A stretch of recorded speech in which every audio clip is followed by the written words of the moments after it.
y eso ya, bueno, viene de, no sé si han leído 1984 de Orwell, pero la verdad es la mentira, digamos, ¿no? Y la mentira es la verdad. Ahora está de moda la posverdad. Bueno, nosotros tuvimos un régimen de posverdad durante 10 años en el Perú, ¿no? O sea, lo que te decían era exactamente lo contrario a lo que estaba ocurriendo. Ahora, claro, uno puede decir, ahora, como todo régimen de este tipo, ¿no? En el caso peruano hay momentos de quiebre, ¿no? Y yo diría que el primer quiebre es en el año 96, ¿no? Cuando el gobierno de Alberto Fujimori, cuando el Congreso hace lo que llamaron ellos mismos la interpretación auténtica de la Constitución del 93, y nos dijeron que Fujimori podía ser reelecto 2 veces porque en realidad su primera elección se había producido con la Constitución anterior, ¿no? Y a ustedes creo que también lo han vivido, ¿no? Bueno, en Bolivia también, ese es el argumento ahorita, ¿no? Entonces claro, era la reelección. Entonces te decían, no, pero no, ustedes están equivocados porque esa Constitución no regía, es como que era otro mundo, ¿no? Y claro, justamente cuando se da esta norma, un grupo de ciudadanos apela al Tribunal Constitucional, ¿no? Empiezan a surgir las primeras manifestaciones de protesta y rechazo a la dictadura, porque yo diría que hasta ese momento, de alguna manera, la dictadura estaba legitimada. Y el año 95 gana las elecciones, y si bien hubo irregularidades, uno puede decir que, bueno, sí ganaron, ¿no? O sea, ya, la diferencia era enorme, además.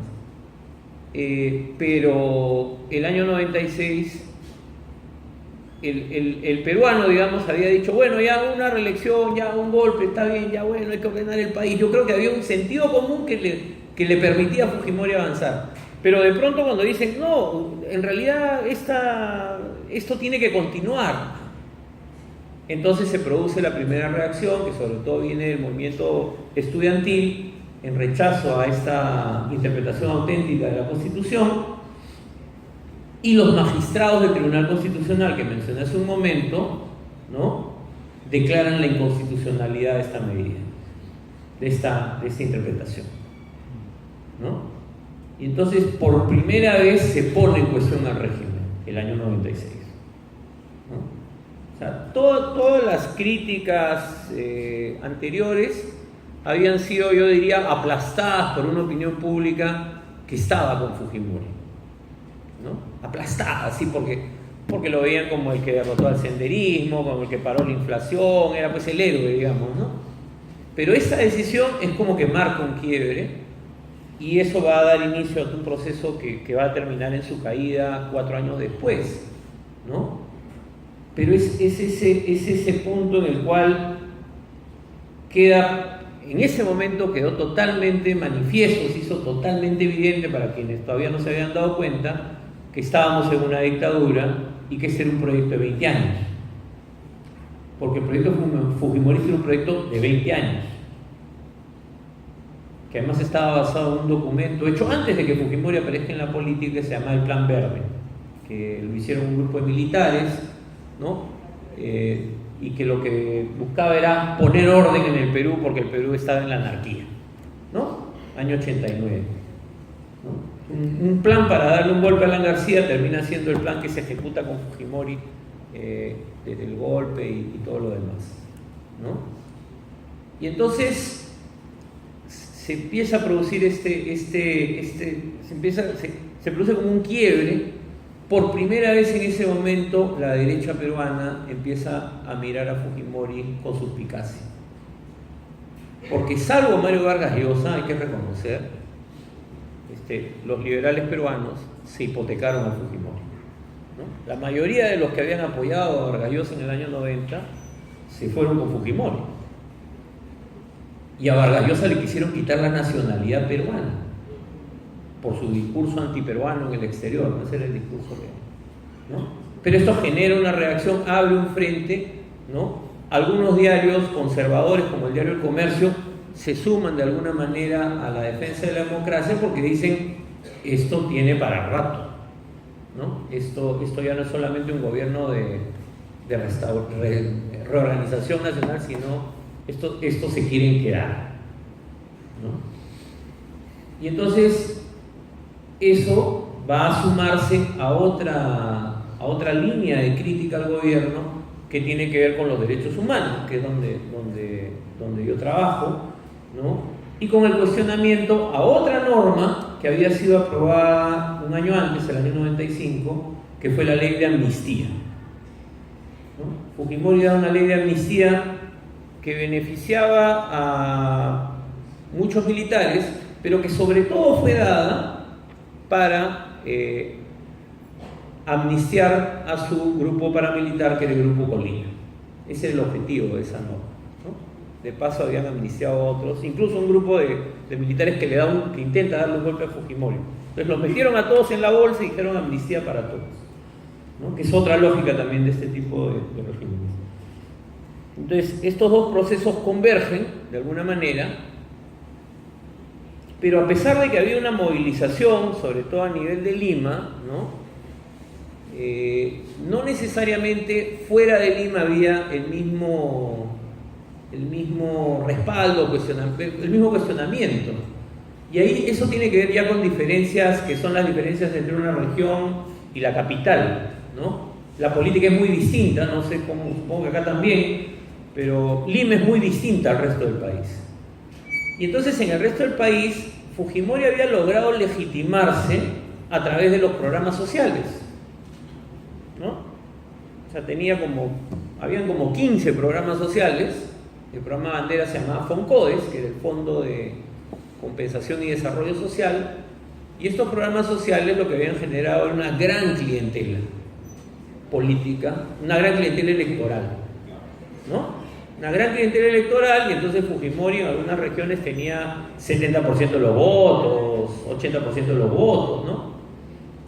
Y entonces, claro, desde las regiones se veía que la crítica limeña era una crítica muy institucionalista, ¿no? Muy de, los pobres estamos mejor con Fujimori, ustedes están preocupados por temas pues que son irrelevantes, ya bueno, si se queda 5 años más, ¿qué importa? ¿No? Lo que importa es que ya no hay crisis económica. Sin embargo, en el año 98, tiene que ver con la crisis global internacional, se abre de alguna manera, se mueve un tanto la economía, y esto va a hacer que desde las regiones también empiece a haber un cuestionamiento al fujimorismo. Y un asunto más, en algunas regiones particulares, fue el desarrollo de proyectos mineros que empiezan a vulnerar derechos de poblaciones indígenas, de comunidades campesinas, ¿no? Y entonces la crítica al fujimorismo ya no es solamente un tema, como decían en esa época, pues de abogados y de periodistas, ¿no? Sino que empiezas a ser un tema ya más, o de ciudadanos de clase media, sino un tema más popular, ¿no? Y yo diría que eso es lo que va a permitir que el año 2000, ¿no? Cuando se dan las elecciones que fueron tan cuestionadas, ¿no? Fujimori finalmente pues tenga que apelar ya a un fraude, ¿no? Para poder ganar las elecciones, ¿no? Y esto deviene en lo que fue la famosa marcha de los 4 suyos. No sé si han escuchado, pero una marcha que en vísperas ¿cómo se dice? De que Fujimori juramente por tercera vez como presidente, el año 2000, se produce una sonada en Lima de casi 3 días, ¿no? Con una movilización que eran pues más o menos 500.000 de personas, qué sé yo, y mucha gente que había venido de regiones y de base popular, que normalmente no había visto uno en las marchas contra Fujimori. Las marchas contra Fujimori siempre eran muy de la clase media, ¿no? Pero fue este tema, creo yo, económico, el que de alguna manera empezó a poner en cuestión en otros sectores al gobierno de Fujimori, ¿no? Y entonces, claro, viene el momento del desplome, ¿no? Y es que va entre, vamos a decir, enero del 2000 y noviembre del 2000, ¿no? ya en enero, en los meses de la elección, era claro que el fujimorismo, que Fujimori no era recibido en regiones donde habitualmente hubiese sido recibido con aplausos, era recibido incluso con manifestaciones de rechazo, contra manifestaciones, en los mítines mismos de Fujimori, ¿no? Mítines que tuvo que suspender. Había además, bueno, ya mucha intervención de la observación internacional, el Centro Carter, el NDI, Human Rights Watch y un montón de instituciones más, ¿no? Y claro, el día de las elecciones sale la boca de urna y se anuncia que Alejandro Toledo es el presidente. 4 horas después se anuncia el conteo rápido le llaman así, y se anuncia que Fujimori es el presidente. Todo esto de las empresas encuestadoras. Pero ese dato hizo que la elección se volviera ilegítima, ¿no? Hasta ahora no nos hemos llegado a poner de acuerdo los peruanos qué pasó exactamente entre las 4 de la tarde de ese día y las 8 de la noche. Pero el hecho de que todos los peruanos viéramos en boca de urna que Alejandro Toledo le había ganado a Fujimori, ¿no?, marcó, yo diría que el inicio del fin. Pero a eso se agregó, y bueno, vino la segunda vuelta, y en ese momento Alejandro Toledo tomó una decisión que creo que fue la adecuada, se retira de la segunda vuelta. O sea, después podemos hablar sobre cómo actúan las oposiciones políticas en estos regímenes, ¿no? Pero o se retiran todos o no se retira nadie, ¿no? Por lo menos eso es lo que yo pienso, ¿no? Entonces, Toledo se retira con el respaldo de todos los partidos de oposición. Entonces, claro, Fujimori es elegido, viene la marcha de los 4 suyos en julio, se produce un incendio supuestamente causado por los manifestantes, mueren 3 personas en el incendio, luego se descubre que había sido un sabotaje hecho por el mismo servicio de inteligencia, ¿no? Esto lleva a más manifestaciones, más protestas, ¿no? Pero a pesar de todo esto, hay un momento en que la cosa como amaina, ¿no? Y siempre hay estos ciclos, yo sé que acá también han tenido eso ahora poco, ¿no? Donde de pronto, no sé, ya fines de agosto, un mes después de que Fujimori había vuelto a juramentar, a puerta cerrada, ya sin ninguna manifestación pública de Fujimori en las calles, ya uno decía, uy, ya este se va a quedar un par de años más. La mesa de diálogo de la OEA empezaba a latir, ¿no? Pero bueno, latía, pero no sentía uno que la cosa se movía, ¿no? Y se produce una cosa, dos hechos bastante insólitos, bueno, que fueron claves, creo. Uno primero es una conferencia de prensa en la que Fujimori, junto a Montesinos, que pocas veces había sido visto en público, anuncian la captura denuncian un tráfico de armas a las FARC y que ellos habían recuperado las armas.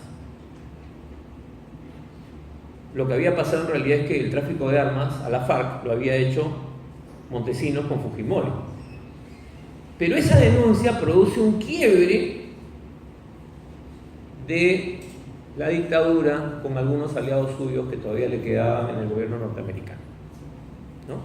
Montesinos fue un hombre de la CIA toda su vida, pero el negocio de las armas con la FARC es un negocio privado y parece que no se lo perdonaron, ¿no? Entonces se produce un quiebre ahí en la cúpula misma del poder por este negocio, porque todos hacían negocios en ese gobierno, pero acá Montesinos parece que se había salido por la libre, ¿no?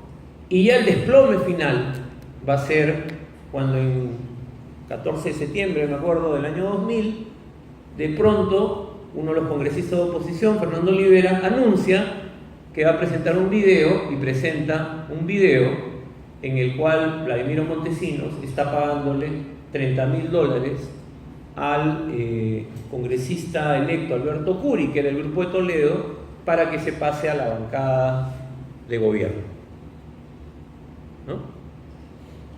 Y luego de eso se descubre que habían 15 congresistas que habían hecho lo mismo.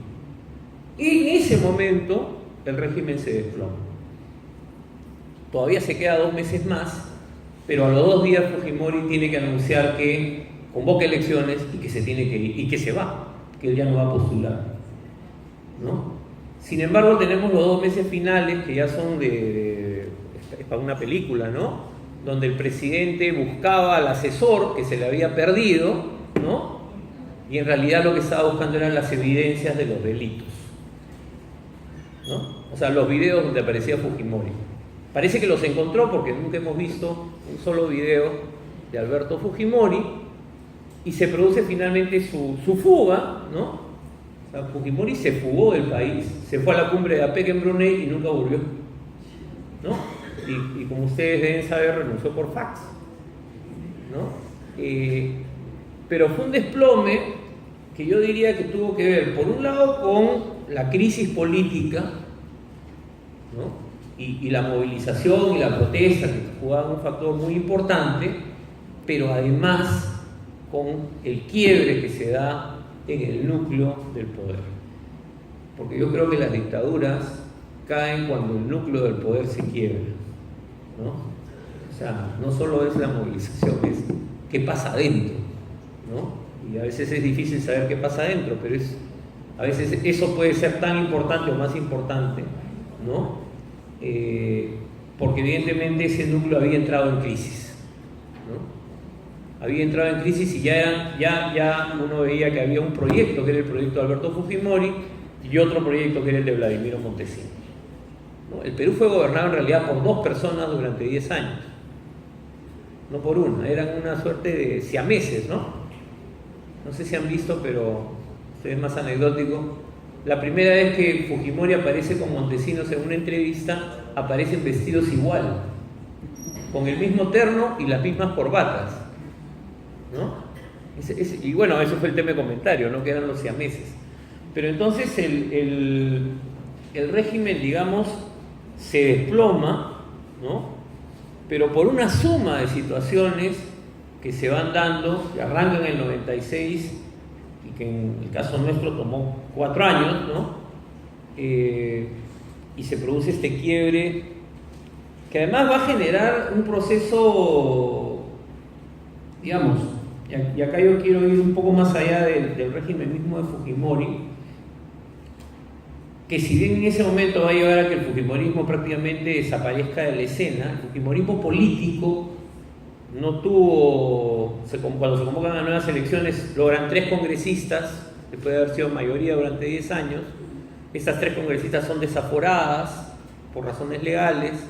Durante 5 años el fujimorismo no estuvo en el Congreso, pero aprovechó para construir un discurso, porque son unos genios en el discurso, los fujimoristas, muy hábiles, ¿no? De victimización y de persecución. O sea, el discurso fujimorista de esa época y que se mantuvo luego es una suerte de martirologio, ¿no? O sea, entonces el discurso: nos persiguieron, nos sacaron del Congreso, cuando Fujimori volvió lo metieron preso, ¿no? Y toda esa clase política que era corrupta nos castigó por haber salvado al país del terrorismo. Y ese discurso es lo que le ha permitido, más esta añoranza de los programas sociales de Fujimori, que el fujimorismo, luego en posteriores elecciones, mantenga un caudal electoral importante. Y acá yo me estoy proyectando más, ustedes todavía están en otro momento, pero como uno lleva ya pues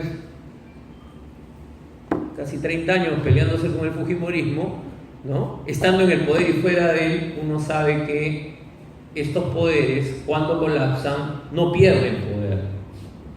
No pierden poder, y eso es bien importante, ¿no? O sea, Fujimori está a punto de ser indultado, ¿no? Y el fujimorismo controla el Congreso. Y esto es una ironía, porque el control del Congreso que tiene lo está llevando a reformar normas que dictaron ellos, ¿no? Para consolidar el poder del Poder Ejecutivo. Ahora son defensores del parlamentarismo, más bien.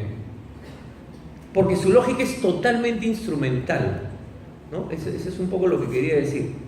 O sea, si tienen la mayoría en el Congreso, se van a volver defensores del parlamentarismo, ¿no? Si tienen la mayoría en el Congreso, van a decir que el Parlamento es el primer poder del Estado, que era el discurso de Aya de la Torre en los años 40, 50, ¿no? Si están en el Poder Ejecutivo, van a decir que el Poder Ejecutivo es lo más importante, ¿no?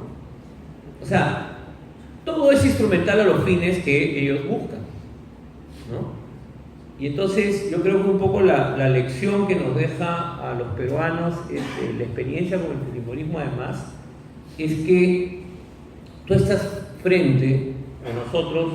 Yo lo aprendí cuando fui secretario de la coordinadora y fue la época en que empezó el juicio a Fujimori. Tú no estás frente a un partido político, tú estás frente a una mafia. El Perú fue gobernado por una mafia y esa mafia se reconvirtió, ¿no? Entonces puede ser un momento, ahora es una mafia parlamentaria, pero sigue siendo una mafia. Y su lógica de funcionamiento es esa.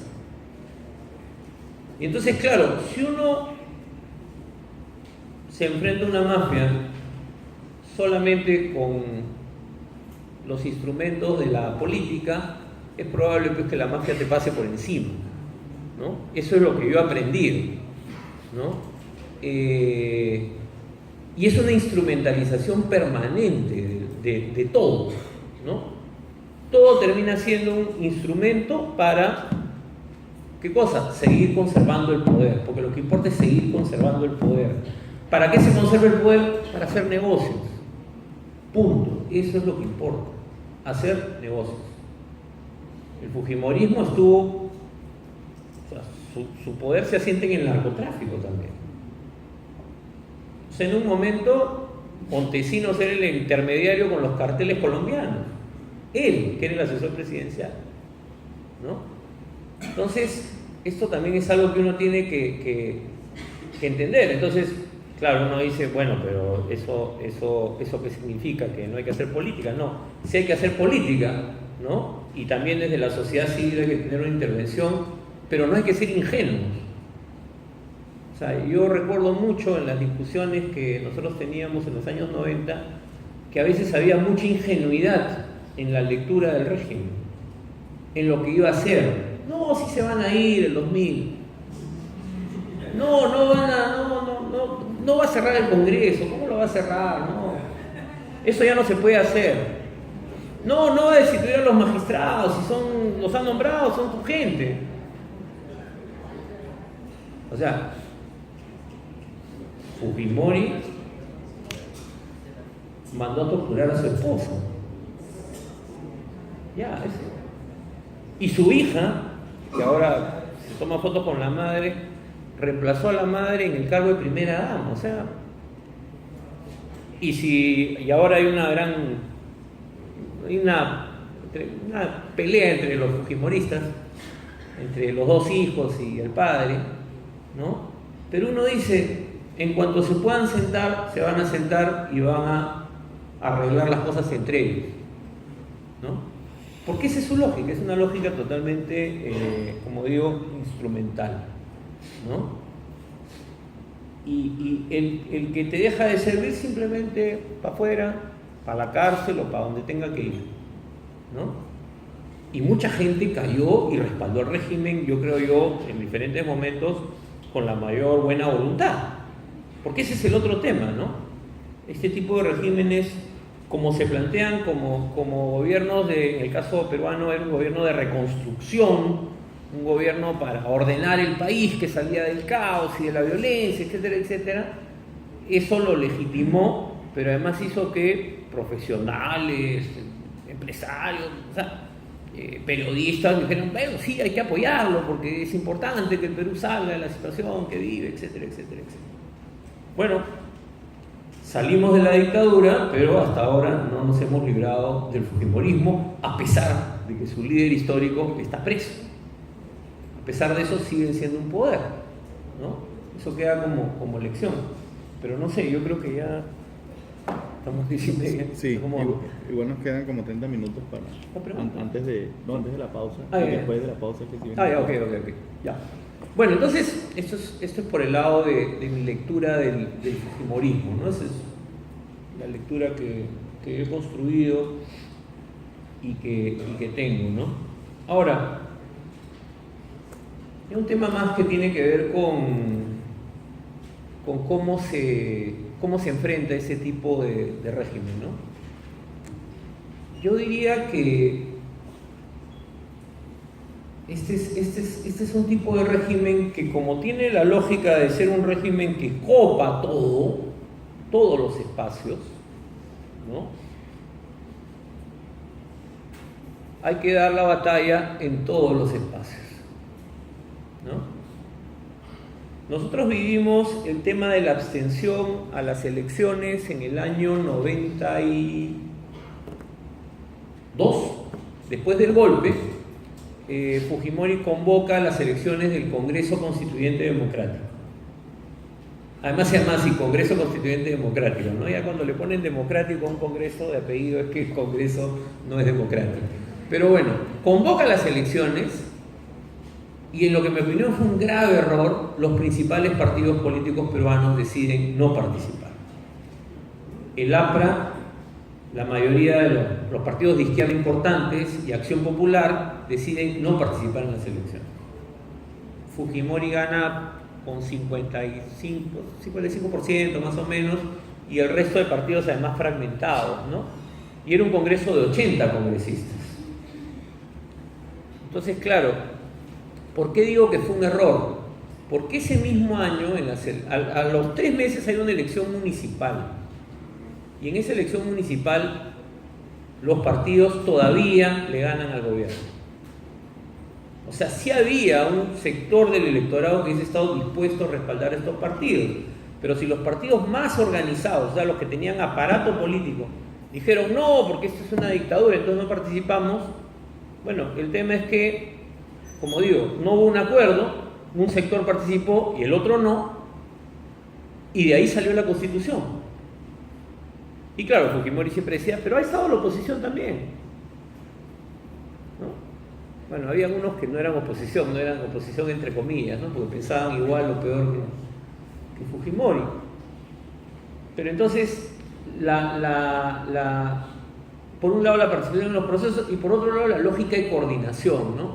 Nosotros en la coordinadora, sobre todo en los años 99, 98, 2000, hicimos un esfuerzo por tener reuniones como estas, donde se invitaba a todo aquel que estuviera en contra del régimen, fuera de derecha, de izquierda, sindicalista, empresario, periodista, canillita o obrero. Estaban todos invitados. No era fácil, porque obviamente había tensiones entre los que estaban en la sala. Pero teníamos claro ya en ese momento que el objetivo era acabar con el gobierno de Fujimori. Entonces, la lógica de la resistencia era una lógica de la única manera es abriendo el abanico.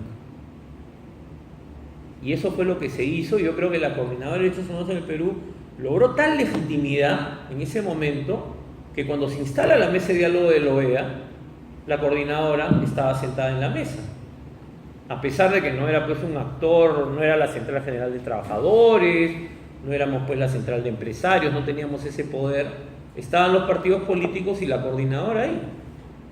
¿Por qué? Porque habíamos asumido, ¿no?, en medio del vacío que había, que habíamos asumido el rol de convocar a los demás, ¿no?, y de buscar la mayor cantidad de alianzas. La Coordinadora Nacional de Derechos Humanos viene de una tradición de izquierdas, ¿no? Eso es público. Las izquierdas del Perú han tenido una bronca histórica con el APRA desde que nacieron ambas, ¿no? Pero sin embargo, nosotros teníamos una coordinación permanente con el Partido Aprista, de quien éramos profundamente críticos y a quienes además habíamos denunciado por todas las violaciones a los derechos humanos durante el conflicto armado interno en el gobierno de García. Y sabíamos que una vez que volviera la democracia nos íbamos a volver a pelear. O sea, sabíamos que teníamos un pendiente. pero dijimos hay que sentarse a hablar con el APRA. Porque son una fuerza política, porque tienen peso en los sindicatos, porque tienen, en fin, peso en algunas universidades, ¿no? Y bueno, nosotros no éramos un partido, pero de alguna manera jugábamos un rol de liderazgo de sociedad civil. Entonces, esto también yo creo que es clave, porque en determinados contextos uno no se puede poner tan purista, digamos, ¿no?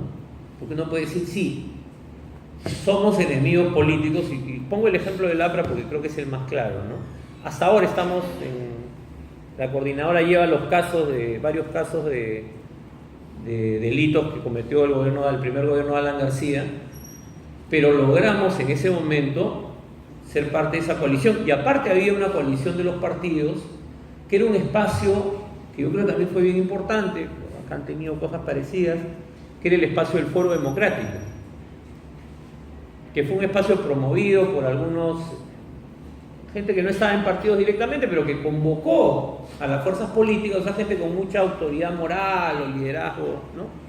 Convocó a los partidos para que se sentaran a ponerse de acuerdo en 4 o 5 temas.